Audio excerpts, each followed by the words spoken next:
ओम नमो भगवते वासुदेवाय। राधे राधे। जय श्री कृष्णा। आषाढ़ मास के शुक्ल पक्ष की एकादशी को ही देवशयनी एकादशी कहा जाता है। इसी एकादशी से चातुर्मास का आरंभ माना जाता है। इस अवधि में कोई भी शुभ कार्य जैसे विवाह आदि नहीं किए जाते।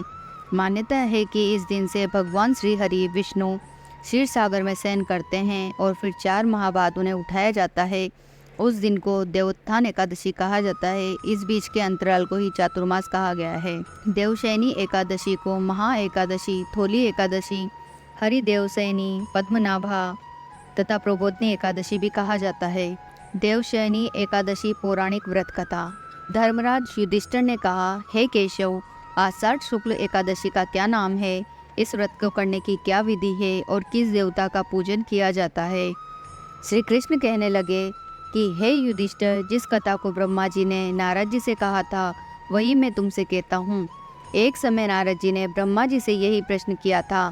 तब ब्रह्मा जी ने उत्तर दिया कि हे नारद, तुमने कलियुगी जीवों के उद्धार के लिए बहुत उत्तम प्रश्न किया है, क्योंकि देवशयनी एकादशी का व्रत सब व्रतों में उत्तम है। इस व्रत से समस्त पाप नष्ट हो जाते हैं और जो मनुष्य इस व्रत को नहीं करते हैं वो नरकगामी होते हैं। इस व्रत को करने से भगवान विष्णु प्रसन्न होते हैं। इस एकादशी का नाम पद्मा है। अब मैं तुमसे एक पौराणिक कथा कहता हूँ, तुम मन लगाकर सुनो। सूर्यवंश में मानधाता नाम का एक चक्रवर्ती राजा हुआ है, जो सत्यवादी और महान प्रतापी था। वह अपनी प्रजा का पुत्र की भांति पालन किया करता था। उसकी सारी प्रजा धन धान्य से भरपूर और सुखी थी। उसके राज्य में कभी अकाल नहीं पड़ता था। एक समय उस राजा के राज्य में 3 वर्ष तक वर्षा नहीं हुई और अकाल पड़ गया। प्रजा अन्न की कमी के कारण अत्यंत दुखी हो गई। अन्न न होने से राज्य में यज्ञादि भी बंद हो गए। एक दिन प्रजा राजा के पास जाकर कहने लगी, हे राजा, सारी प्रजा त्राही त्राही पुकार रही है, क्योंकि समस्त विश्व की सृष्टि का कारण वर्षा है। वर्षा के प्रभाव से अकाल पड़ गया है और अकाल से प्रजा मर रही है। इसलिए हे राजन, कोई ऐसा उपाय बताओ जिससे प्रजा का कष्ट दूर हो। राजा मानधाता कहने लगे कि आप लोग ठीक कह रहे हैं। वर्षा से ही अन्न उत्पन्न होता है और आप लोग वर्षा न होने से अत्यंत दुखी हो गए हैं। मैं आप लोगों के दुख को समझता हूँ। ऐसा कहकर राजा कुछ सेना साथ लेकर वन की तरफ चल दिए। वह अनेक ऋषियों के आश्रम में भ्रमण करते हुए अंत में ब्रह्मा जी के पुत्र अंगिरा ऋषि के आश्रम में पहुँचे। वहाँ राजा ने घोड़े से उतरकर अंगिरा ऋषि को प्रणाम किया। मुनि ने राजा को आशीर्वाद देकर कुशल क्षेम के पश्चात उनसे आश्रम में आने का कारण पूछा। राजा ने हाथ जोड़कर विनीत भाव से कहा कि हे भगवान, सब प्रकार से धर्म पालन करने पर भी मेरे राज्य में अकाल पड़ गया है। इससे प्रजा अत्यंत दुखी है। राजा के पापों के प्रभाव से ही प्रजा को कष्ट होता है।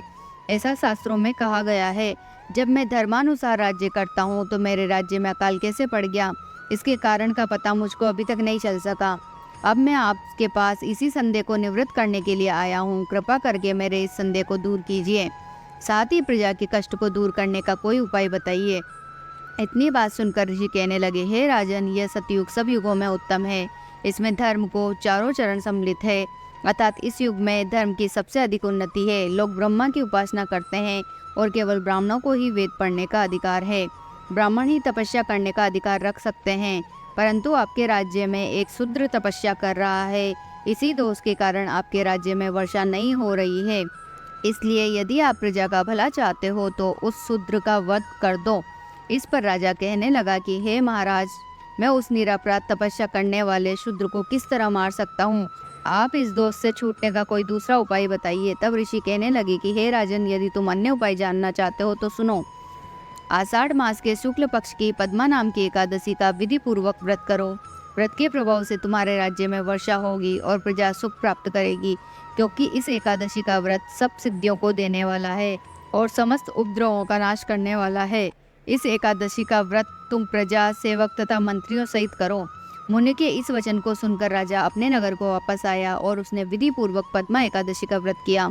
उस व्रत के प्रभाव से वर्षा हुई और प्रजा को सुख पहुंचा। अतः इस मास की एकादशी का व्रत सब मनुष्यों को करना चाहिए। यह व्रत इस लोक में भोग और परलोक में मुक्ति देने वाला है।